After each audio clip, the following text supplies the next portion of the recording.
सुप्रभात, good morning. Top 20 के आज के इस मंगलवार के एडिशन में आप सबका स्वागत है।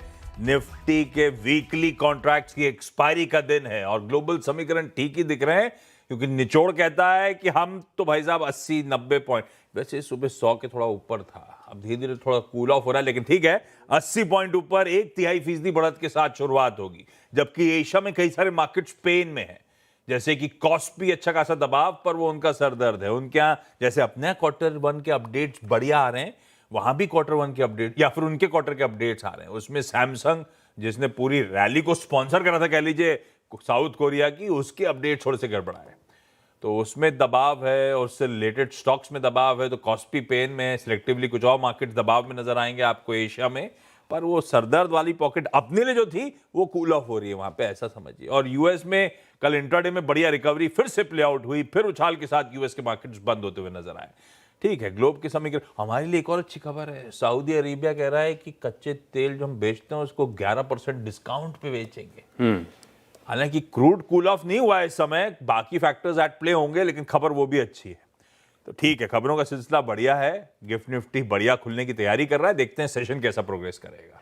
लेकिन इंपॉर्टेंट इस शो का प्रीमाइस, कौन से स्टॉक्स फोकस में रख सकते हैं, उसकी चर्चा शुरू करते हैं। भाई साहब गुड मॉर्निंग। Good morning. और गिफ्ट निफ्टी तो जैसे कि आपने बताया कि 80 अंकों की बढ़त के साथ खुलने के संकेत दे रहा है, लेकिन खास बात है कि जो अपडेट्स आपको क्वार्टर 1 की देखने को मिल रही है, मोर और लेस पॉजिटिव साइड पर है। आप मोस्ट बैंक्स को देखिए, इनमें पॉजिटिव रिएक्शन देखने को मिला, बारिंग कोटक महिंद्रा बैंक। सब में आप देखें ज़्यादातर तेजी आपको देखने को मिली है। एनबीएफसीज उनसे बेहतर हैं, वहाँ पर अपडेट्स आपको बढ़िया आ रहे हैं और स्टॉक में रिएक्शंस भी अच्छे देखने को मिल रहे हैं। कंज्यूमर सेंट्रिक की बात करें तो अब तक एफएमसीजी ने तो निराश नहीं किया है। कंज्यूमर डिस्क्रिशनरी में, थोड़े से प्रीमियम सेगमेंट में आप देखें तो जो ज्वेलरी स्टॉक्स हैं, इनकी तरफ से भी अपडेट आपको ठीक ठाक ही देखने को मिला। और खास बात है कि रियलिटी पैक है, अब नए लॉन्चेस का फायदा यहाँ पर भी देखने को मिल रहा है। तो बहुत सारे स्पेसेस सेक्टर ऐसे हैं जहाँ पर आपको तेजी की तरफ का कंट्रीब्यूशन देखने को मिल रहा है। आज हमारे लिए एक चीज़ इंपॉर्टेंट ये हो सकती है कि आप कॉस्पी को देखिए, जो काफ़ी नेगेटिव है, और कॉस्पी के साथ हमारा इन्वर्स को रिलेशन हो गया। कॉस्पी चलेगा हम गिरेंगे, कॉस्पी गिरेगा हम बढ़ेंगे। थोड़ा बहुत कहीं ना कहीं आप देखें तो ये सेंटिमेंट ड्रिवन एक फैक्टर प्ले आउट कर रहा है। खबरें ये भी निकल कर आ रही हैं कि ईरान में अभी थोड़ा सा कुछ ऑयल टैंकर्स पर फिर से तनाव हो गया, लेकिन अब सिचुएशन इतनी ईज आउट हो चुकी है कि इन खबरों के बाद भी देखें ना तो कच्चे तेल में कोई हलचल नहीं है। तो बहुत सारे क्यूज ऐसे हैं जिसके साथ हम शुरुआत कर सकते हैं। तो पहले मैं शुरुआत करूंगा कॉफ़ी के साथ, और कॉफ़ी पर मेरी नज़रें रोज़ देख रहा हूँ कि क्या हलचल यहाँ पर देखने को मिल रही है। दरअसल अगर आप देखें तो ये जो एल नीनो का इम्पैक्ट है, फसल के ऊपर इम्पैक्ट है, ये कॉफ़ी पर देखने को मिल रहा है। और शो की शुरुआत कॉफ़ी के साथ ही करेंगे। थोड़े दिन पहले भी आपको सीसीएल प्रोडक्ट्स बताया था, आज भी बता रहा हूँ। सीसीएल प्रोडक्ट्स उस दिन चलकर थोड़ा सा ऑफ आइज हो गया था, लग रहा है आज सस्टेन मूव देखने को मिल सकता है। आप कॉफ़ी के यूएस फ्यूचर्स दिखे, एक ही रात में 15% का बड़ा सर्ज देखने को मिल रहा है। और अब तक हम देख रहे थे कि मेटल्स हैं, एनर्जी की बास्केट है, इनके ऊपर ही पूरा फोकस था मार्केट का। अब मुझे ऐसा लग रहा है कि प्राइस एक्शन ये सजेस्ट कर रहा है कि जो सॉफ्ट कमोडिटीज़ है ना, इन पर मार्केट दोबारा से फोकस करेगी। चाहे अब आप शुगर की बात करें, कॉफ़ी की बात करें, या थोड़े दिन में आपको टी के अपडेट्स भी आते हुए नज़र आ जाएंगे, कॉर्न के अपडेट्स हैं, ये सब भी आप देखें तो आपको कहीं ना कहीं बहुत ज़्यादा एक इम्पैक्ट कर सकते हैं। तो सीसीएल प्रोडक्ट्स आज ये स्टॉक एक्शन में रहेगा। कल 2-2.5% की तेजी थी। सेटअप बढ़िया है, कंपनी इंपोर्ट करती है कॉफ़ी को, फिर उसको इंस्टेंट कॉफ़ी में प्रोसेस करके दोबारा से एक्सपोर्ट कर देती है। इनके रियलाइजेशन थोड़े से बेहतर हो जाते हैं। पहला स्टॉक है। दूसरा स्टॉक है फिनिक्स मिल्स, यहाँ पर आप नज़र रखिएगा। और जैसे कि शो की शुरुआत में हम डिस्कस कर रहे थे कि रियलिटी पैक की तरफ से अपडेट बहुत बढ़िया देखने को मिल रहा है, लेकिन आप एक चीज़ देखिए कि इनके पास तो रियल एस्टेट भी है, और कहीं ना कहीं इनका कारोबार, ये जो पूरा कंज्यूमर सेंटीमेंट्स है, इनके साथ भी जुड़ा हुआ है। क्योंकि अगर हर चीज़ बिक रही है, सबकी बिक्री बढ़ रही है, तो मतलब ये बात साफ है कि मॉल्स में जो फुटफॉल है ये भी बढ़ता हुआ नजर आ रहा है। फिनिक्स मिल्स, इसका भी अपडेट अभी आने वाला है, लेकिन इससे पहले स्टॉक का प्राइस एक्शन बड़ा ज़बरदस्त है। काफ़ी लंबे समय का एक कंसोलिडेशन था, इसके ऊपर ब्रेकआउट हो गया और उसके बाद लगातार तेजी। कल के सत्र में 3% की तेजी के साथ ऑलरेडी ऑल टाइम हाई पर चल रहा है। तो फिनिक्स मिल्स, इस स्टॉक को भी रखा है इन ग्रीन। बढ़िया है। रात में इन्होंने जब भेजा था सीसीएल प्रोडक्ट्स में, समझ गया था कॉफी के दाम इधर ही उधर गए। तो खैर, आज के प्रेफर्ड स्टॉक्स में भाई पहले तो Q1 अपडेट्स की चर्चा कर ली जाए। होमवर्क सबसे इंपॉर्टेंट वही है। कल मार्केट्स को अगर बैंक्स और फाइनेंशियल्स ड्राइव कर रहे थे तो इसीलिए कर रहे थे क्योंकि Q1 अपडेट्स पसंद आ रहे थे। टाइटन कंपनी का Q1 अपडेट आया है, स्ट्रॉन्ग हाई मोमेंटम नंबर्स में कंटिन्यू कर रहा है, ऐसे रीड करिए। अब वो भाव में कितना कैप्चर्ड है वो अलग बात है, क्योंकि टाइटन हमेशा रिचली वैल्यूड रहा है और लोअर लेवल से बढ़िया स्ट्रॉन्ग मूव्स ऑलरेडी डिलीवर करके बैठा हुआ है। साल दर साल डोमेस्टिक बिजनेस 37%, इंटरनेशनल बिजनेस छोटे बेस पे 128% का जंप, कंज्यूमर बिजनेस 41% बढ़ा, वॉच का कारोबार 23% साल दर साल बढ़ा, आई केयर 23% बढ़ा, और सबसे इंपॉर्टेंट ज्वेलरी यानी कि तानिष्क, मिया, जोया, इनके कुल वैल्यूएशंस का रफली 85-90% ज्वेलरी से आता है और ज्वेलरी बिजनेस में 39% का ग्रोथ है। तो एक मैच्योर मैसिव बिजनेस साल दर साल 39% पे ग्रो हो रहा है एक सिंगल क्वार्टर में, अपने आप में कमेंडेबल है। 76 डोमेस्टिक स्टोर्स और एक इंटरनेशनल स्टोर खोला है, कुल स्टोरों की संख्या 3680, 3680 पहुंचती है। अपडेट अच्छे हैं टाइटन के, थम्स अप अपडेट्स के लिए स्टॉक की चाल अपन वॉच पे रखेंगे। ट्रेंड दूसरा है, क्वार्टर वन के अपडेट्स आए, स्टैंड अलोन रेवेन्यू 19% बढ़ा। अब खैर धीरे धीरे बाजार इस बात को पचा ही रहा है कि वो हाइपर ग्रोथ से स्टेडी थोड़ी ठंडी ग्रोथ की तरफ बढ़ रहे हैं। हालांकि 19% जो नंबर आया है ये कई सारे अनुमानों से कमजोर है, इसे रेड रख रहा हूं मैं ट्रेंड को आज। दूसरा, एक वेस्ट साइड का स्टोर और 19 जूडियो के स्टोर्स इन्होंने जोड़े। हालांकि स्केल मैसिव हो रही है, 1312 स्टोर्स अब इनके पास हैं, लेकिन इनका एवरेज रन रेट होता था ऑफ लेट की 40-50 स्टोर जोड़ने का, तो स्टोर एडिशंस भी कूल ऑफ होते हुए आपको इनके नजर आएंगे। सरप्राइजिंगली कंजर्वेटिव है ट्रेंड के लिहाज से, ऐसा कहना चाहिए। मैं ट्रेंड को लाल रख रहा हूं, टाइटन को ग्रीन रख रहा हूं, आप सिर्फ वॉच पे रखिए। अगले कौन से? अगले दो स्टॉक में एक तो माझगांव डॉक है और डिफेंस स्पेस के स्टॉक्स की हम चर्चा लगातार कर रहे हैं। फ्राइडे भी आपके साथ डिफेंस स्पेस के स्टॉक शेयर किए थे, कल भी आपके साथ शेयर किए, उन स्पेस में एक्शन भी आपको देखने को मिल रहा है। अब एक और स्टॉक है इसी स्पेस से जुड़ा हुआ, उसकी चर्चा भी आगे हम करेंगे, लेकिन फिलहाल के लिए माझगांव डॉक यहाँ पर आप नजर रखिएगा। स्टॉक अभी भी आप देखें तो अपने उच्चतम स्तर से 32% नीचे चल रहा है, लेकिन खास बात यह है कि जो वीकनेस कुछ समय पहले तक इसके चार्ट पर देखने को मिल रही थी, अभी के रिबाउंड की तरफ से प्रयास कर रहा है। ऐसा लग रहा है कि स्टॉक में रिवर्सल यहां पर देखने को मिल रहा है, अक्यूमुलेशन चल रहा है, खुलकर ब्रेकआउट नहीं तो बड़ी तेजी नहीं आ रही, लेकिन धीरे धीरे आप देखें तो जो कंसोलिडेशन हो रहा है ये पॉजिटिव साइड पर हो रहा है। इसी के चलते मुझे ऐसा लग रहा है कि एक ठीक ठाक लेवल हो सकता है माझगांव डॉक को अपनी वॉच लिस्ट में ऐड करने के लिए। इन ग्रीन रखा है, एक महीने में तकरीबन 6 प्रतिशत, 6 महीने में ना के बराबर की तेजी है, ठीक ठाक है। माझगांव डॉक का चार्ट एक बार आप खुद देख लीजिएगा। बाकी कल मार्केट में प्राइस एक्शन चेक कर रहा था तो समझ में आया कि जो पूरी हॉस्पिटैलिटी की थीम है ना, ये दोबारा से बजेंगे।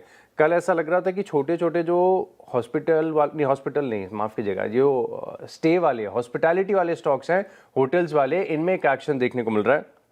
जैसे मिसाल के तौर पर आप आईटीसी होटल्स को देखिए, क्या ऑफलोस की रिकवरी यहाँ पर देखने को मिल रही, और आज एक कैटलिस्ट भी मिल गया मुझे इन स्टॉक्स को अपनी लिस्ट में शामिल करने का।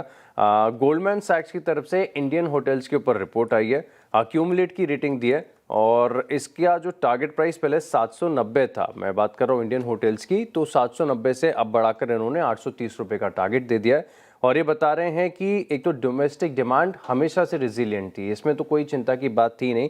ये वेस्ट एशिया के तनाव के चलते थोड़ा बहुत दिक्कत आया था इंटरनेशनल ट्रैवल पे, लेकिन अब ये भी आप देखें तो ग्रेजुअल रिकवरी की तरफ है और FY27 बढ़िया है। FY26 तो इनफैक्ट रिकॉर्ड था, रेवेन्यू पर अवेलेबल रूम के लिहाज से देखें तो सबसे बेस्ट था, रिकॉर्ड था। तो इंडियन होटल्स स्टॉक पर भी नजर रखेगा, इन ग्रीन रखा है। बिल्कुल ठीक है। एक लाल रखा है कोचीन शिपयार्ड, हालांकि है इनके प्रमोटर माल छोड़ रहे हैं, खराब खबर है। प्रमोटर कौन है इसके? इसमें गवर्नमेंट ऑफ इंडिया। माल कैसे छोड़ रहे हैं? ऑफर फॉर सेल के जरिए। आज डे 1 है तो आज नॉन रिटेल की बारी है।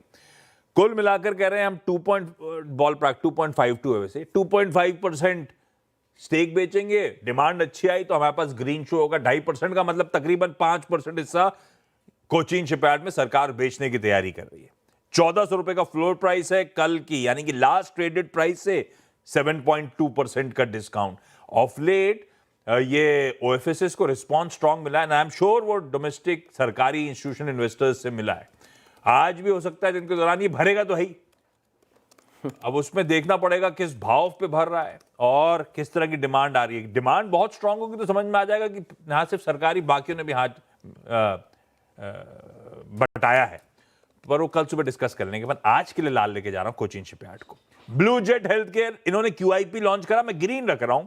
531 532 रुपीस का फ्लोर प्राइस है, यानी कि basically Blue Jet health care equity capital raise करना चाहता है, दिग्गजों से, म्यूचुअल फंड से, इंश्योरेंस कंपनी से, एफआईआईस के थ्रू पैसा जुटाने का मन बना रहा है। ये क्या है? B2B कॉन्ट्रैक्ट मैन्युफैक्चरर है। इनकी एक मैसिव केपेक्स आ रही है महाड के यूनिट 3 प्रोजेक्ट, शायद उसके लिए पैसे का इस्तेमाल हो रहा है। और एक और चीज ध्यान रखिएगा, ब्लू जेट में प्रमोटर की होल्डिंग 79.8% है, तो इस QIP के थ्रू मेरे ख्याल से सेबी के नियमों की तरफ बढ़ने की कोशिश भी हो रही होगी। खैर वो मैनेजमेंट क्लैरिफाई करेगा, मैं इसको ग्रीन रख रहा हूं इस QIP अपडेट के बीच में। अगले दो कौन से? अगले दो स्टॉक्स में इंडियन होटल्स के बाद आप नजर रख के चल सकते हैं लेमन ट्री होटल्स के ऊपर। अच्छा, ये स्टॉक ऐसा है कि अगर एक हफ्ते के अंदर इसकी 3 अपडेट्स ना आए तो नॉर्मल नहीं है। ये कहीं ना कहीं कोलैबोरेशन करते हैं, कोई बड़ा टाइप करते हैं, कोई नई होटल खुल रही होती है, कोई ना कोई गली में लेमन ट्री का होटल खुल ही रहा होता है। इसकी अपडेट्स लगातार आती हैं, स्टॉक सुर्खियों में बना रहता है। और क्योंकि ये स्पेस पसंद आ रही है तो इसी के चलते आप देखें तो ये स्टॉक को मैं अपनी लिस्ट में शामिल कर रहा हूँ, इन ग्रीन रखा हुआ है। इसके अलावा आप देखें तो जैसे शो की शुरुआत में हम डिस्कस कर रहे थे कि कोरिया के मार्केट्स काफ़ी हद तक कमजोर हुए। एक बार चेक भी लेके देख लेता हूँ, सुबह थोड़ी देर पहले 4-5% कमजोर है। तो इसका एक कॉन्ट्रा ट्रेड ये बन गया कि आईटी स्टॉक्स में थोड़ा सा रिबाउंड आ जाता है। जब जब कॉस्पी गिर रहा है, आईटी स्टॉक्स हमारे थोड़े से और बेटर ऑफ हो जाते हैं। अच्छा, जिनको आईटी स्टॉक्स पसंद आ रहे हैं, तेजी आ रहे हैं, तो वो अपना एक तर्क ये भी लगा के चल रहे हैं कि एक्विजिशन बड़ी तेजी से है। नो डाउट स्लो डाउन है, लेकिन ये कंपनियां बड़ी तेजी से एक्वायर करते जा रहे हैं और अब सब आईटी कंपनीज जग चुकी हैं। तो कोफोर्ज ये स्टॉक ठीक ठाक लग रहा है, इसे इन ग्रीन रखा है। जेन टेक्नोलॉजीज ग्रीन कर दिया, लेकिन मेरे ख्याल से कल बहुत अच्छे मूव्स बने हुए थे जेन टेक्नोलॉजीज में, या ऑफलेट बहुत अच्छी तेजी बनी हुई, इस बात का ध्यान रखिएगा। ये पिटा भी बहुत तगड़ा था। जेन टेक्नोलॉजीज कह रही है हमारी हैदराबाद की सब्सिडी जो डीप टेक मैन्युफैक्चरर है वेक्टर टेक्निक्स, उसकी शमशादाबाद फैसिलिटी ने 3 लाख प्रोपल्शन पर ईयर ये मैन्युफैक्चरिंग कैपेसिटी रीच कर ली है।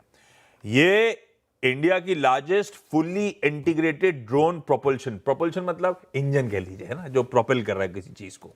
और ये इकलौती ऐसी है जो फुल्ली सप्लाई चेन जिसकी हिंदुस्तान इनके कंट्रोल में। इनका कहना था अदरवाइज 80% नाम के लिए ड्रोन इंडिया में बनते हैं, बाकी सब चाइनीज ओरिजिन के चैनल्स के थ्रू माल आता है।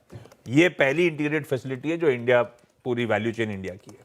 खैर ठीक है, जेनटेक कल 6% चढ़ा हुआ है, अपन से वॉच पे रखेंगे। Hexaware technologies NYSE listed Smart Rent नाम की कंपनी है, जो कि वहां पे प्रॉपटेक है, प्रॉपर्टी टेक्नोलॉजी जायंट है, उसके साथ करार करा है। उसके लिए उसके ट्रेडिशनल मैनुअल प्रोसेसेस को AI नेटिव न्यूज फ्लो नहीं, वर्क फ्लो, न्यूज वाले चैनल है ना, क्या करें, AI नेटिव वर्क फ्लोज के थ्रू अपग्रेड करने की तैयारी। इसके लिए ऑर्डर मिलता हुआ, तो ऑर्डर मिलना अच्छी खबर है। हेक्सावेयर को ग्रीन कर दिया है। आशीष का लॉजिक बैठ गया अगर कॉस्पी वाला, तो यहां पे भी फायदा मिल जाएगा। ग्रीन ही रखते हैं स्टॉक को आज के लिए। ब्रेक के उस पर अगले 4 पे बातचीत।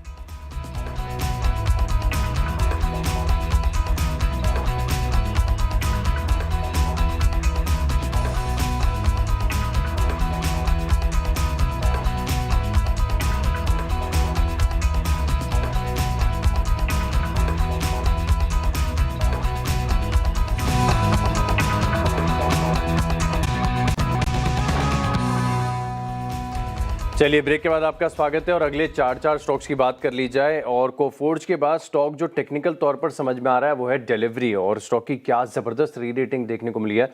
वैसे तो स्पेस के सभी स्टॉक्स आप देखें, चाहे आप शैडो फैक्ट्स को देखें, डिलीवरी को देखें, सब में एक बड़ा एक्शन देखने को मिल रहा है।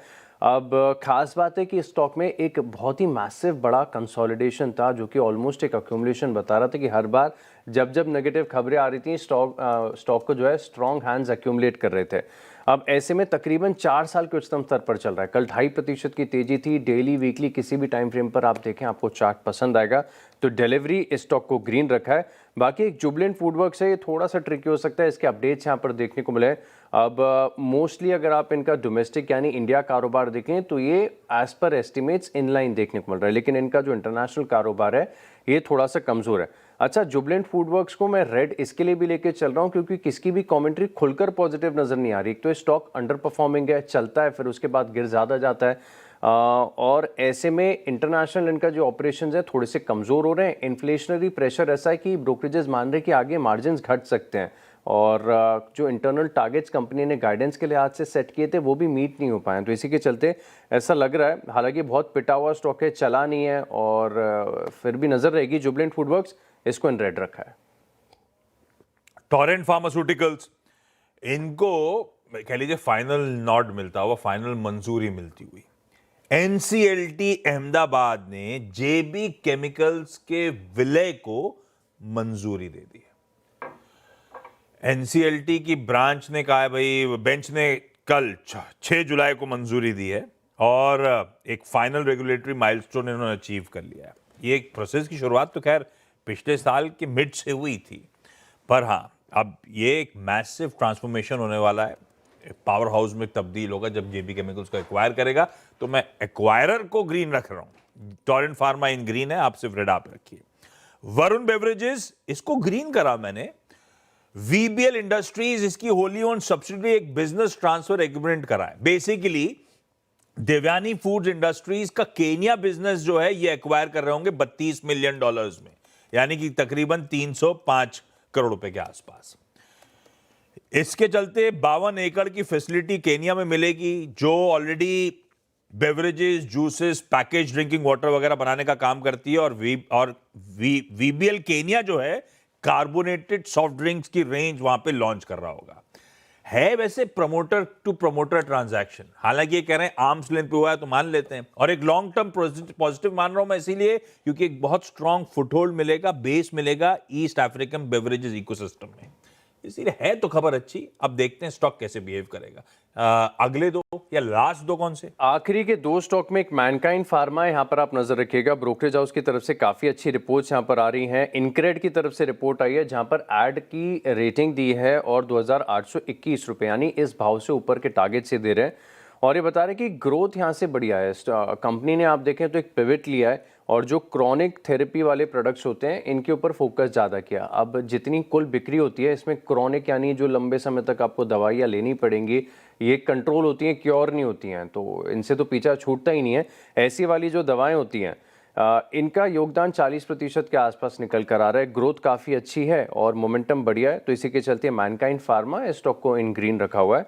बाकी आखिरी स्टॉक है कोरोमंडल इंटरनेशनल, यहाँ पर आप फोकस रखिएगा और चार्ट काफ़ी बढ़िया टेक्निकल सेटअप बता रहा है कि किसी भी दिन इस स्टॉक में एक ब्रेकआउट देखने को मिलेगा।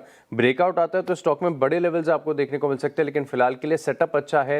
1 महीने में 14-15% चला हुआ स्टॉक है, टेक्निकल्स बढ़िया, तो स्टॉक को रखा है ग्रीन। लास्ट दो, एक हो गया अपोलो माइक्रो सिस्टम। धीरे धीरे जो नुपुर ने आपको एक्सक्लूसिव बताया था मेरे ख्याल से मई एंड में, उसी तरफ ये खबर बढ़ती हुई। अपोलो माइक्रो सिस्टम की फंड रेजिंग पे बोर्ड मीट थी कल, हमने इवेंट्स कैलेंडर में मेंशन भी करा था। फंड रेजिंग तगड़ी हो रही है 3,322 करोड़ रुपए की, और इंटरेस्टिंग है प्रेफरेंशियल बेसिस पे तकरीबन 950 करोड़ रुपए जुटा रहे होंगे, और प्रमोटर एंटिटीज को वारंट जारी करके 2,370 करोड़ रुपए जुटा रहे होंगे। 416-417 के भाव पे रेजिंग हो रही है, 423 पे तो स्टॉक खड़ा हुआ है, यानी marquee investors, promoters check in कर रहे हैं मिनिस्क्यूल से डिस्काउंट पे, पहली इंकरेजिंग बात। और जो अलॉटीज हैं उसमें वैसे तो बहुत सारे इंडिविजुअल्स भी नाम है, लेकिन उसमें cent capital, Tata mutual, Antara capital, ये सब भी पैसा इस लेवल्स पे डालते हुए, तो अपोलो माइक्रो सिस्टम रेडार पे रखेंगे। और अब देखेंगे आवाज की एक्सक्लूसिव की तरफ, जब वो अगली बोर्ड मीट आनी है प्रीमियर एक्सप्लोसिव्स की, मेरे ख्याल से कुछ ही दिनों आगे है, उसका इंतजार रहेगा। और लास्ट में एकस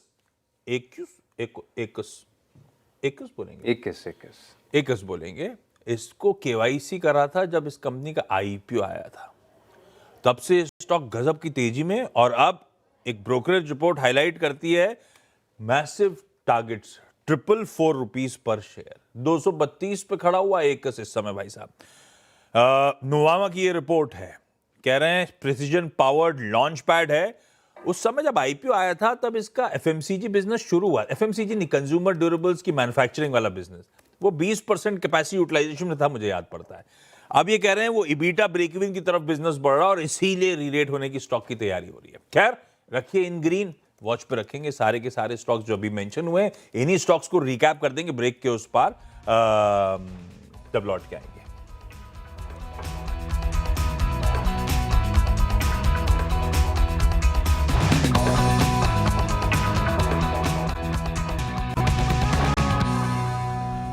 चलिए ब्रेक के बाद आपका स्वागत है और अब देखते हैं बी स्टॉक्स का रिकैप। शुरुआत मैंने की कॉफी के प्राइजेस के साथ, बड़ा सर्ज यहां पर देखने को मिला, तो सीसीएल प्रोडक्ट्स स्टॉक पर नजर रखिएगा। बाकी फिनिक्स में जिसका चार्ट पैटर्न काफी बढ़िया, मजगांव डॉक यहां पर भी रिवर्सल के संकेत हैं।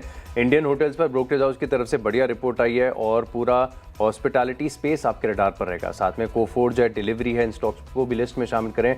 जुबलेंट फूडवर्क्स, मैनकाइंड फार्मा और कोरोमंडल इंटरनेशनल, इन स्टॉक्स पर भी नजर रखनी है। परफेक्ट है, 10 और जोड़ दीजिए। सारी रीजंस जो हैं वो आ गई, डायरेक्टर साहब ने, प्रोड्यूसर साहब ने स्पेसिफाई कर दी हैं। 2 लाल हैं, ट्रेंट और कोचीन शिपयार्ड, बाकी सारे हरे हैं। Titan company, Blue Jet, Zen, Hexaware, Torrent Pharma, Varun Beverages, Apollo Micro Systems और इवन एकस का स्टॉक।